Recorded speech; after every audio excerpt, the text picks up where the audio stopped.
Hey, we haven't been here. We've been covering the Gospel of John this is the 11th week, and we wrap up today. And I like to have a comic or a cartoon on my handouts, just because I think it's good to have a laugh when you can. And I had forgot to make sure that the Zoomers got included on getting the handouts. So just for grins, I made those are the cartoons we've used in the class. So I'm especially proud of today. One is a repeat,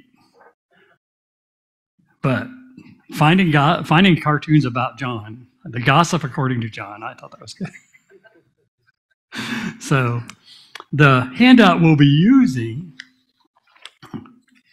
will be limited today in terms of what we'll be covering, just so you know. The 3-page handout that starts with "In the beginning," and that's where we started.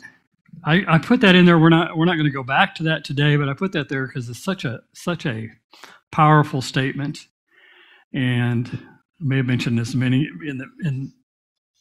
early on in the class, but it struck me in spending more time on this than I'd ever had, that this is one of those statements that or passages that really could be used as a word of comfort.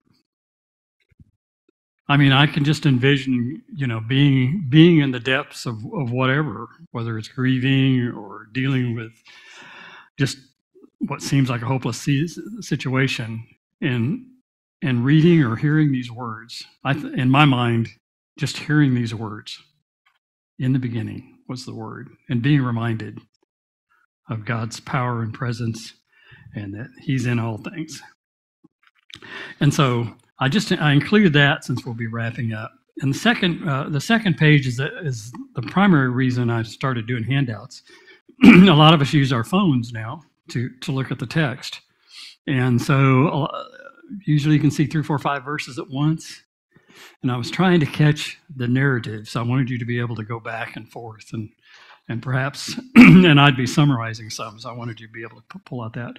Then the third page, we won't be covering either unless you bring it up. It's just some final thoughts of things that stand out to me in John, some themes. And like last week, for those of you who are here, we were in such a horse race to do 3 chapters all at once. And I apologize for that in one way. I don't in another way, because I really wanted to get to where we just had 1 chapter today, and we had time for you to maybe share some of your thoughts about John. Some of you studied John a lot and may have some things that I haven't brought up or we haven't discussed, or maybe things that you've just been reminded of or you kind of saw anew that really have stuck with you. So I want to have time to do that. And so we're going to run through this last chapter, and then we'll spend some time summarizing. I know we could spend several weeks just doing that, but this will be our last class. Last week we ended with chapter 20, which is really many call this that last verse, which is on the first page of your handout on the bottom. Now Jesus did many other signs in the presence of his disciples, which were not written in this book. But these are written so that you may believe that Jesus is the Christ, the Son of God, and that by believing in him, you may have life in his name. And that's a powerful verse. Many consider this kind of John's first conclusion, or the summary of his whole letter. And you can see why, a lot of things we've talked about. This week we'll cover chapter 21 real quick. And there's a lot of discussion, as theologians do and commentaries do, about it's kind of interesting that John has such a powerful concluding statement in chapter 20, and then he starts up again. And there's almost like another conclusion at the end of 21. And we won't chase that, but it is an extended version. And I think, there's lots of reasons why he may have included this extra text. But it's a lot about Peter, as we'll see. So in John 21, I've kind of broken it into 2 scenes. And he appears to the disciples while they're fishing. And then 2, he talks with Peter, and in a pretty famous passage that I like to think of as Peter's redemption, and then discusses his future, and then wraps up. And to show you the difference between this and last week, I tried to break this all the way through John into scenes or segments that seemed to happen. Like the next day we'd shift. Last week I didn't count, but there were probably 20 or 30 scenes, so it was moving pretty quick. So this week we have two. One of the reasons I will say before we jump in, I really love the stories in Scripture. I was telling Carolyn on the way here, for a long time I focused on the letters, which all of Scripture is great and it all has its power and meaning.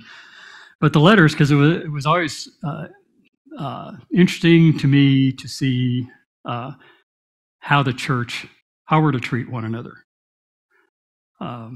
And the letters deal a lot with conflict, misunderstandings, and then just issues.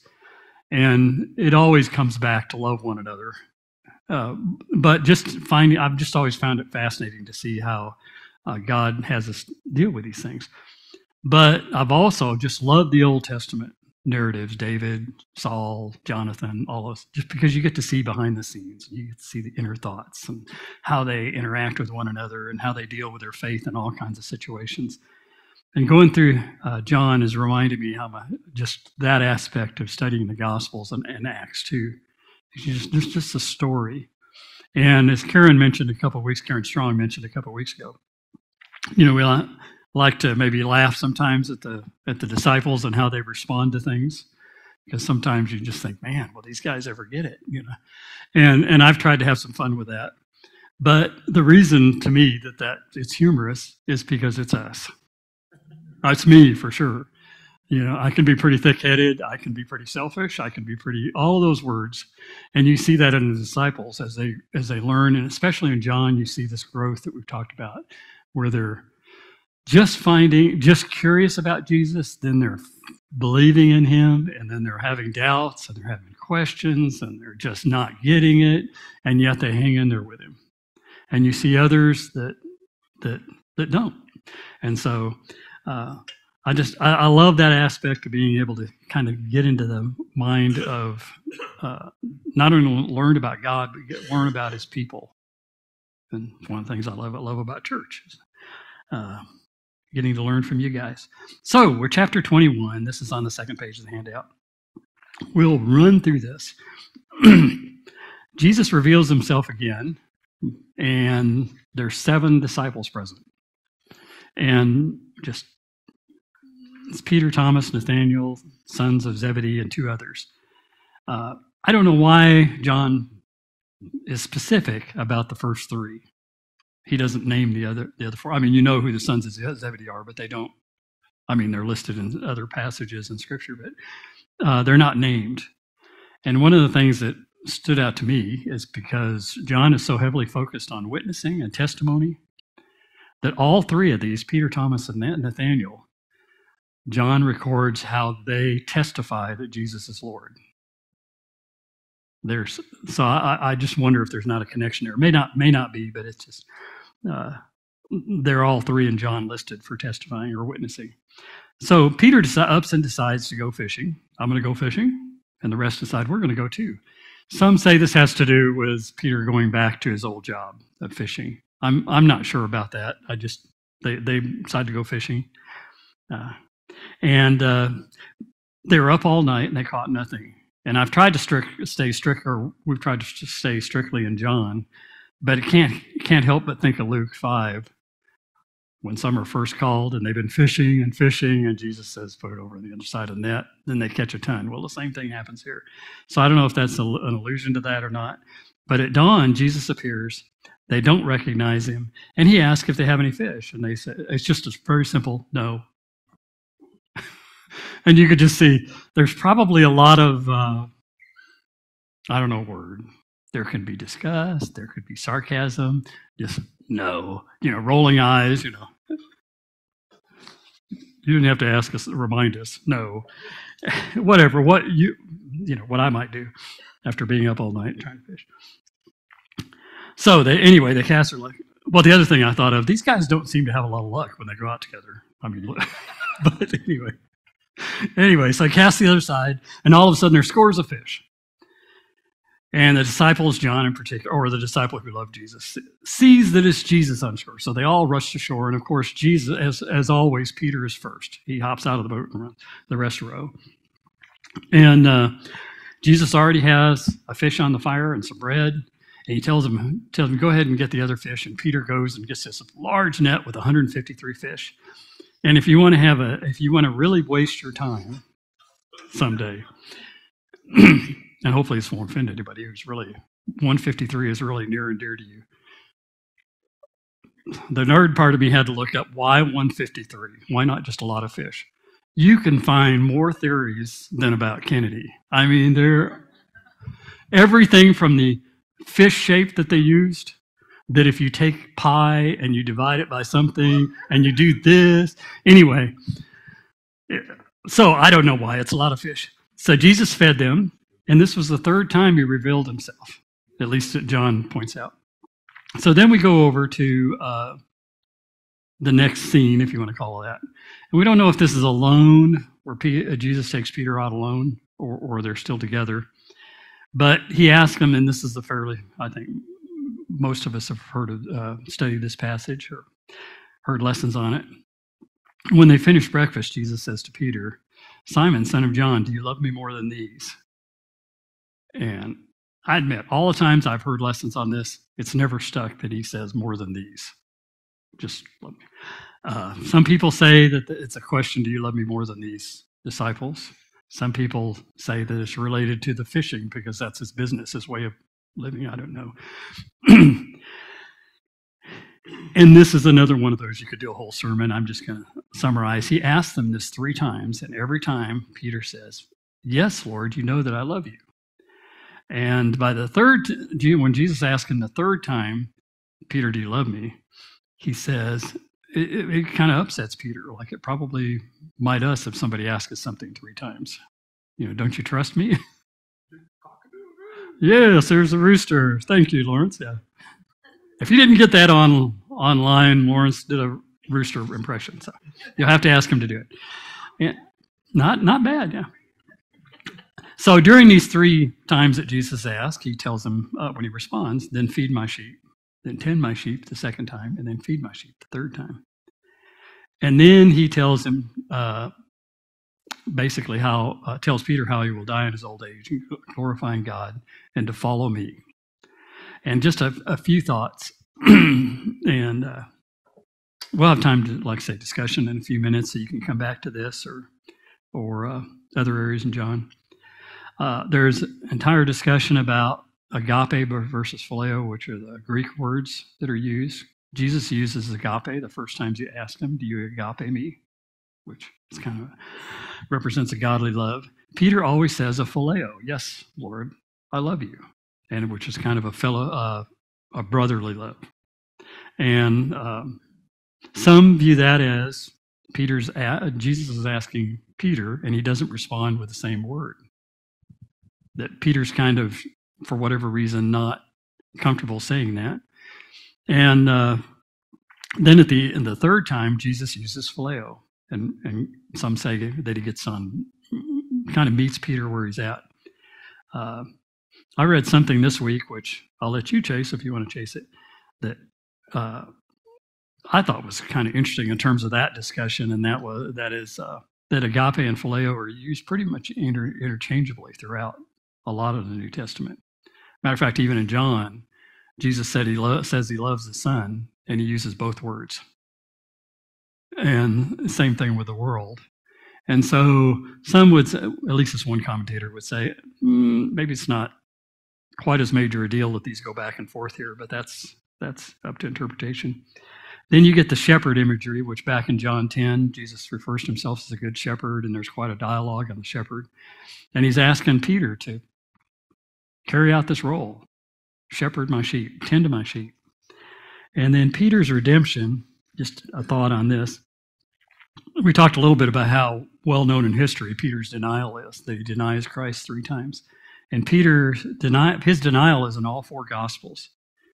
But this section that I like to think of as Peter's redemption is only in John. I don't know why. It's just interesting to me that that's in John. And maybe a reason why John added this last chapter, because seems to be the main focus. But perhaps at this stage of the game, some were doubting Peter's place. Some think that Peter had already been martyred by the time that John was written. I don't know whether that's true or not. Maybe he wanted to reinforce in his letter that he knew would be spread, that he had been fully restored with the Lord, that Peter had been, and he had been called to serve him. But it's a powerful story to me. And again, I'm going to go back to Luke, because one thing that stands, as always, just for years stood out to me about this Peter's denial is in Luke, when he writes, and this is the 3rd time Peter had denied him. The Lord, right after he denied him the 3rd time, the rooster crowed, the Lord turned and looked straight at Peter. And looking at John's chronology, this is in Luke, but in John's chronology, right when Peter denies him, Jesus is also being led to Pilate. So it would make sense, and Peter was in the courtyard where Jesus had been with Caiaphas, that Jesus was passing through, and right as Peter denied him and the rooster crowed, the Lord looked and turned and looked straight at Peter. Then Peter remembered the word the Lord had spoken to him, that before the rooster crows today, you will disown me 3 times. And he went out and he wept bitterly. I mean, ever since I saw that passage in light of all this, and then thinking about his redemption here, I mean, that is just, we can all feel that. We've had those times where we just felt utterly destroyed. And then those times where somebody's accepted us or loved us or forgiven us anyways. I mean, these just a powerful, to me, the central part of this whole thing. And then to follow me, we'll see that again in the next section, but just pointing back to John again. Do you remember in chapter 13, Jesus is telling him about his time is short. He'll be leaving them. And he tells his disciples, you can't follow me now, but we'll follow later. And this leads Peter to say, why can't I follow you now? I would die for you. And what happens then? That's when Peter says, or Jesus says to Peter, when the rooster crows in the next day, you will deny me 3 times. So right in his restoration, all of a sudden, this is now when Peter is following him. Anyway, that connection, just John ties that all the way through. So John's charge to Peter, it seems to be, is love me, tend to and feed my sheep, and follow me, which might be for us too. And then he goes on to tell Peter how his arms will be stretched out and be taken where he doesn't want to go. And John even references this is to show what kind of death Peter would have to glorify God. And again, Jesus says, follow me. Peter being Peter, apparently John was following them, or the disciple who loved Jesus. And Peter turns around and says, what about him? Because Peter's always just ready to jump in there. And basically Jesus says, I'm going to wrap this up. What business is that of yours? You can almost see the emphasis here, even though we know the Greek didn't have all this stuff, but you follow me. Don't worry about him, which is a good message to me and probably all of us, that it's not about what that other person's doing. Jesus calls us to follow him. Which is a comfort. Anyway, so let's see here. And then conclusion, the last couple of verses. This is a disciple who is bearing witness about these things. And I've called him John. That's not for certain, but a lot of people think that the one who is referred to as the one who Jesus loved is John. And he's not using his name since he's writing this letter and other reasons. He's wrapping up this whole thing that has been about witnessing. And this is the one who bears witness about these things and who's written these things. And we know his testimony is true. And so that's wraps up John. Let's see here. One thing before we open the floor to get your ideas from things that maybe have stood out from John is one thing that stands out to me through all of this is John demonstrates over and over how because our theme is trust, how we all experience faith and belief and trust differently. You see in John, some come to Jesus and believe in him just really quickly. Jesus tells Nathanael that I saw you under the tree. I mean, like he could see where he had been. And Nathanael says immediately, you are my Lord, or you are the Lord. Or at least it seems to come easy. We don't know they're all their past. Some have questions and lots of doubts. I mean, we see Nicodemus, for example, sneaks in, a Pharisee, a leader, sneaks and sees Jesus at night and asks him a ton of questions. And it's detailed type questions. Well, how can this be? How can that be? You know, which I can kind of relate. You know, the nitty-gritty stuff. Maybe not the big picture. But he's curious, and then he eventually, toward the end of John, is represented as somebody who must believe, or he wouldn't, I don't think he would do what he did. Some come through his word. We see that mentioned many times. Some come through testimonies.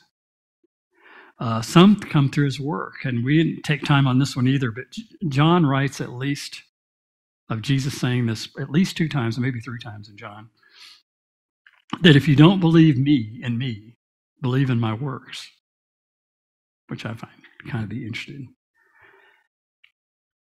And so God, I think John, one of the messages on is God doesn't approach people differently in how he chooses.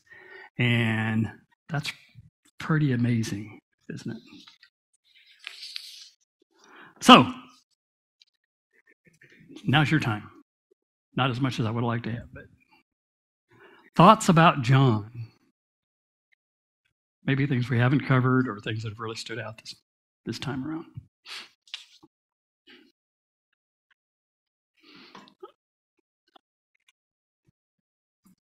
I appreciate your summary about the various ways that people responded, but clearly God knows each of us and is prepared for however we respond as long as we respond to him.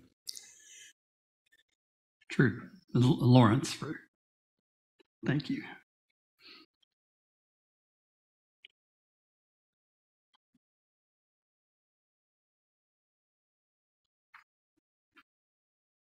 I can drink my water for a while. You've listened to me a lot, so.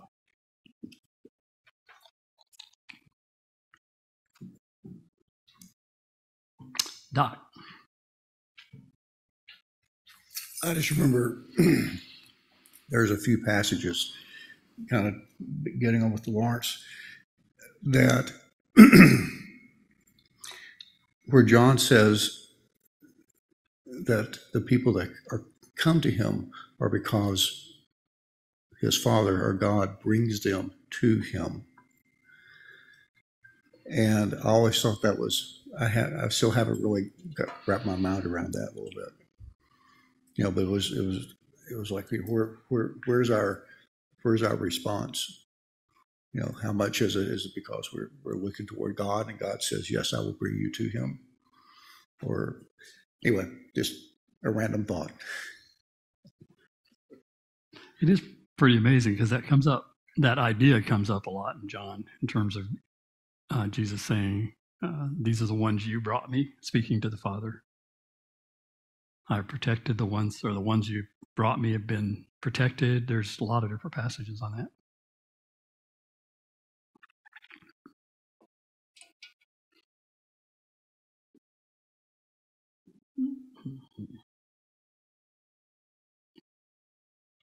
How about Jesus' relationship with the Father? That's a primary thing in John. Carolyn, you have to use the mic. Oh, there goes Justin. 100-yard dash. On, right? Okay. I just love how you split up this book of John in kind of the first 12 chapters were the signs, and then after that, that was for the believing and just physical things, I think. But then the last of it was glory, and you spoke about that it's a book of comfort, and you kind of tied it to like what it must have been for Noah and his family when they got on the boat and they're just scared, and how Noah would comfort them with being the leader of his family, what they always did, they always spoke the words of God. And another thing you brought up was that whatever it was, the plaque that showed that somebody at sermon seminar had talked about, and it had the 4 different gospels, and like Mark is the lion. He's 2-point and just real fast and powerful. And what was it? Matthew was like I think it was a picture of a man, right? Yeah. Yeah. I'm not quite sure on that one, but anyway. And Luke was what was it? An ox. Or a calf. Or calf, and he was to the point. A lot of not to the point. Actually, he was making a lot of points. He just used a lot of words, and I love that internal medicine doctor. How he kind of somebody spoke about that he just was taking so long because he used so many words. and then there's John with the eagle. I love that because it's like he's over everything, just a large view. Getting not so much too detailed, but you really got a sense of the whole view. I don't know how else to put it. No, that's great. Yeah. That example, for those of you who weren't here, about the 4 different images of the Gospels, just something I had never heard of, and that is really more of a tool to just maybe think about some of the way the Gospels are kind of different. But it's something that came up. I think it was in 150 AD. Goes way back, and somebody used Ezekiel, one of the visions in Ezekiel, and came up with that illustration.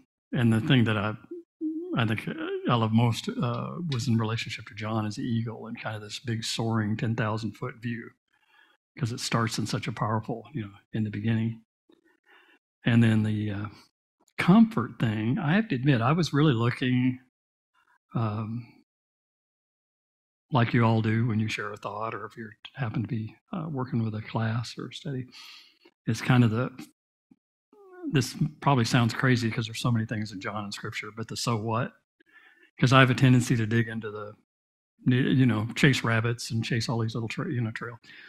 And Mona said one night on a Wednesday night that John really brought her comfort. And that just really struck me, because that was kind of an element that I saw, but it wasn't, how it is, it just hadn't sunk in. And so all through John, I've kind of I've looked through it since then through this lens of the comfort this letter must have brought and brings, and so many ways that Jesus encourages us through John's words. In every little segment, there's just these words of encouragement that are really powerful. Thank you. Next, if anybody. We got another few minutes. That is so neat, the way that you put that about the comfort, because I think I mentioned when we first started this study that John, this first section of Scripture is just one of my absolute favorites. For me, when I read it, it feels like a huge spiritual hug, and it also, if I'm got a million things going on or whatever, and I read the scripture, it's a reset for me. So It's kind of hard to read fast, isn't it? Because it just stops you. I mean, anyway. Cheryl, thank you. Twyla. I wanted to thank you for putting together this last page of today's handout, the third page. I get so detailed sometimes that I miss the groupings of topics or the overriding themes. I'm one of those detail people, and I don't see the forest. I see the leaf, you know. But this helps me so much to see the patterns, and this will be good for me to refer back to refresh on the patterns of thought and teaching and concepts that we learned as you led us through, John. I really appreciate you taking the time to put this together. This is a great study reference for me. Well, there's certainly more that aren't included here, but these are, since I'm teaching, I get to throw my own thing. So some of these nobody else would probably put, and each of you would probably, I'm sure, include a bunch of other things. But so thank you. Okay, any last comment before I have a little bit of a wrap up?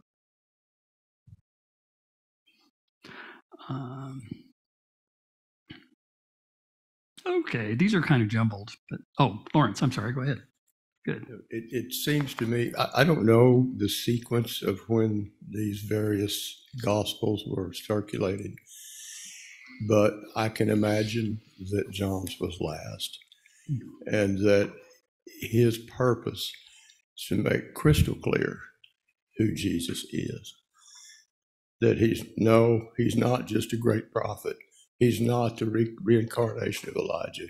He's not any of those things that you might be inclined to believe he was. He's God himself. And he makes that crystal clear. Definitely. Well put. Thank you. I have really enjoyed y'all's comments. That's the main thing that kind of gives me the courage to get up here, knowing you guys. Go ahead, Gary. Well, there's so many ways that the gospel that we call Matthew's has come to us. Mark's, Luke's, they're all unique in their own way. I have to confess that I'm one of these folks who likes to have evidence. And I know that many people think that faith is something that you believe without evidence. I would argue the scripture is very clear that that's not true.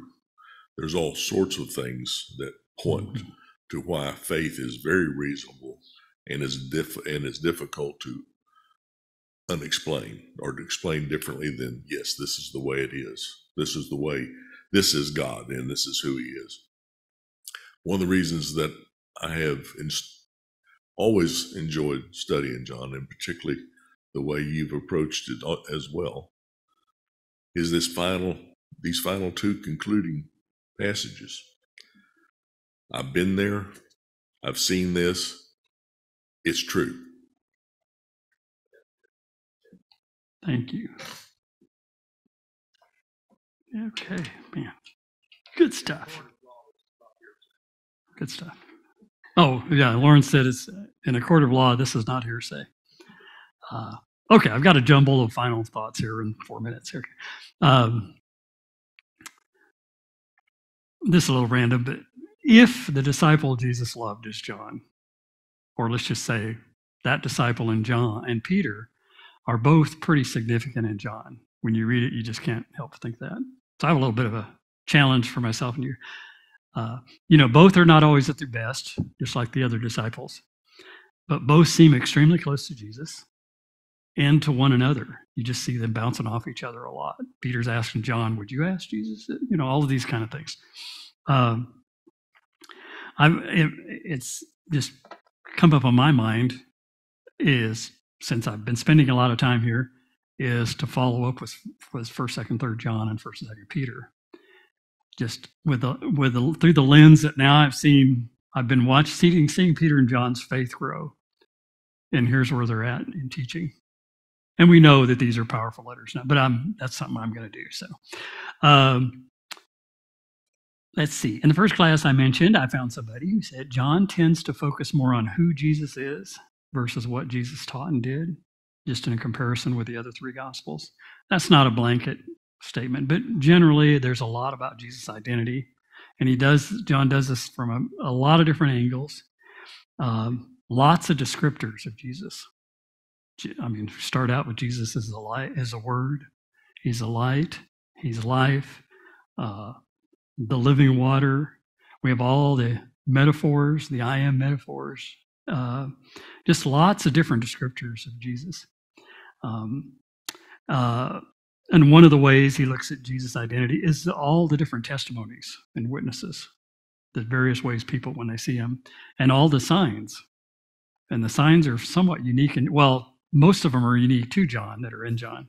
Like, for instance, Lazarus. Actually, most of them, I'll just say, all but maybe one or two. But almost everyone ends up in a discussion about who Jesus is, or believing in him, or trusting in him. We would use trust because it means the same thing.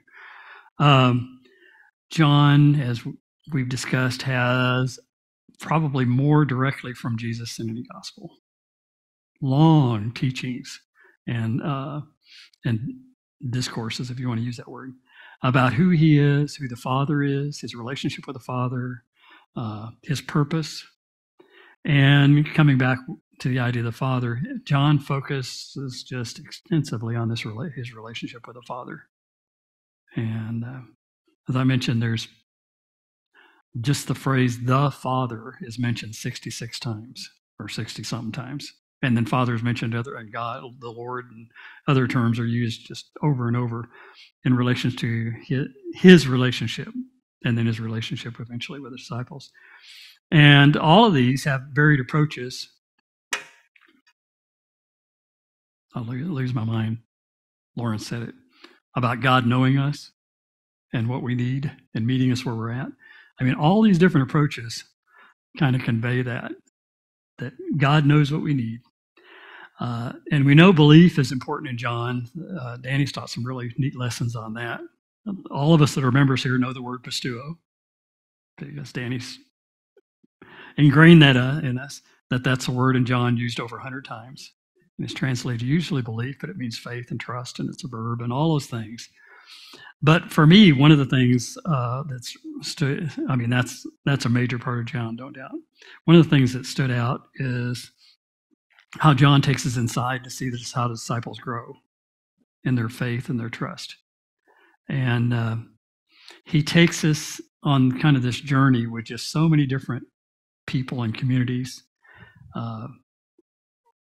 from the Samaritan woman and then the whole town, to, as I mentioned, Nicodemus, to those who are healed, to the disciples, to the Pharisees and their doubts and anger and where they turn away from Jesus. But there are many Pharisees who turn to Jesus. We only get an example of a couple. But there are comments where it does say many of the Jewish leaders believe. So you see all these things. So that's all my summary, except every class I've tried to end on a word of encouragement, if you want to call that John has left us with. I'm not going to use chapter 1 since we're wrapping up. Just one that stood up, chapter 21. One that just came to mind that just stands out is the Jesus metaphor of I am the true vine, and abide in me. And we talked about how abide is just mentioned over and over, or remain in me. So I want to leave you with this one out of that passage in 15. As the Father has loved me, so have I loved you. This is Jesus speaking. Now remain in my love. If you keep my commands, you will remain in my love, just as I have kept the Father's command, and I remain in his love. I have told you this so that my joy may be in you, and that your joy may be complete. Isn't that neat? So, thank you all. It's been fun. And in 2 weeks, I almost forgot. In 2 weeks, we have Scott's class, which he did a preview last week. Thank you, seriously. Y'all have been very encouraging. And he'll be talking about the law, and sounds like a fascinating class. But thank you. That's it.